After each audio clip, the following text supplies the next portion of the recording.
Hey everyone, you ever look at old Halloween photos, like really old ones, and just think, wow, that looks so of its time? It's kind of wild, right? Every single decade has its own unique vibe, its own signature look. It basically turns Halloween into this amazing pop culture time machine. So, you know what? Let's hop in and see where we end up first. So, let's start with a fun thought experiment. What do you think your grandparents' Halloween looked like? Or shoot, even your great-grandparents? It's a really cool question, right? Well, today, we're actually going to find out. We're going to jump through time and see how Halloween costumes are basically little snapshots, telling the story of each and every era. Okay, first stop, the 1930s. Now, the thing you absolutely have to remember about this time is the Great Depression. Money was, well, it was incredibly tight. So, creativity was king.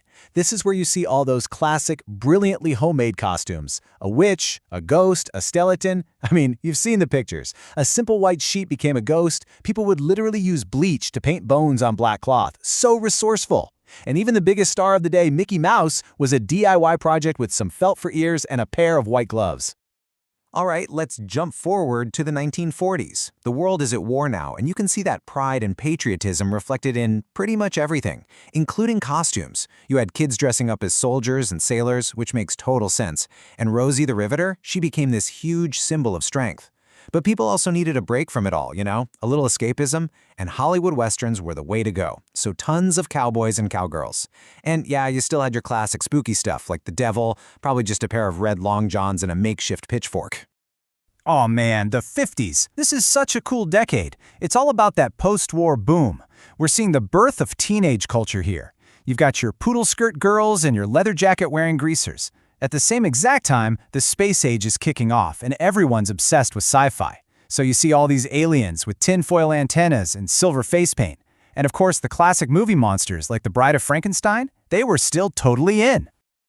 Okay, if there was ever a decade defined by huge, massive change, it was the 1960s for sure. And the costumes totally reflect that. The whole counterculture movement gives us the hippie costume. You know the look. Tie-dye shirts, peace signs. The space race is heating up, so astronaut costumes were a huge deal. But the real game changer? Television. Its influence just exploded. Suddenly, you could go to the store and buy a plastic Batman or Robin mask. That was a big deal. That, plus all the mod girls and Beatle wigs, what a time.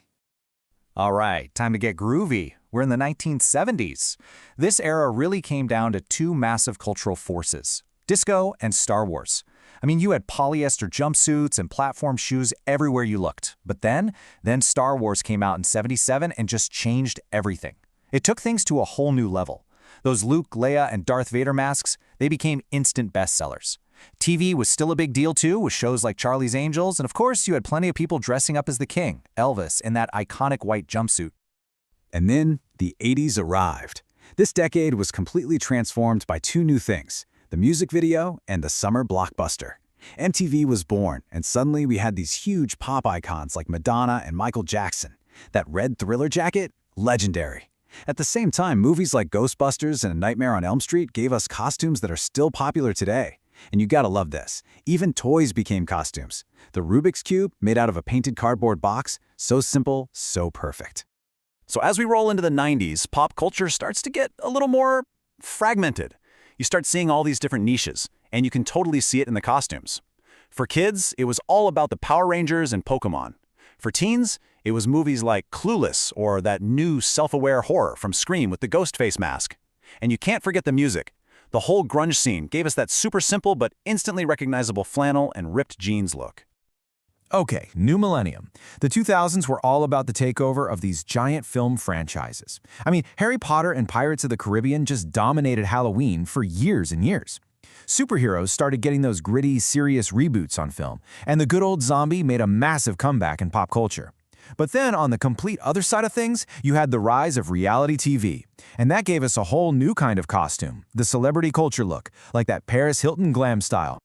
Now we're in the 2010s, and the pop culture domination continues, but from a slightly different angle. Think animated blockbusters and the full-on comic book movie empire. Disney's Frozen came out, and Elsa became the costume for what felt like forever. You literally couldn't go anywhere without seeing Harley Quinn from Suicide Squad or a bunch of minions. Marvel gave us the incredible Black Panther costumes. And then, thanks to social media, a whole new trend popped up.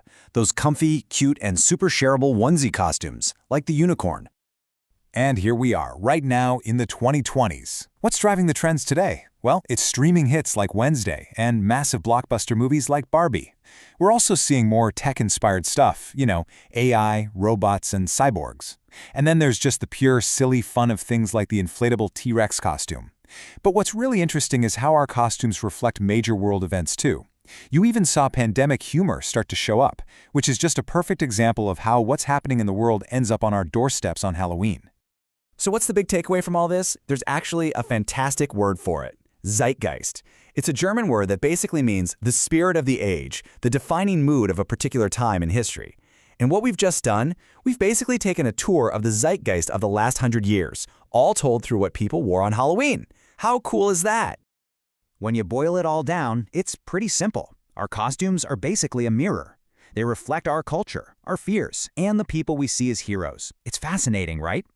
From a homemade ghost during the Great Depression all the way to a super high-tech hero today, every single costume tells a story about the world it came from. And that leaves me with one last question, something for you to think about. 100 years from now, when people look back at our time, what are our costumes going to say about us? What's the story they're going to tell?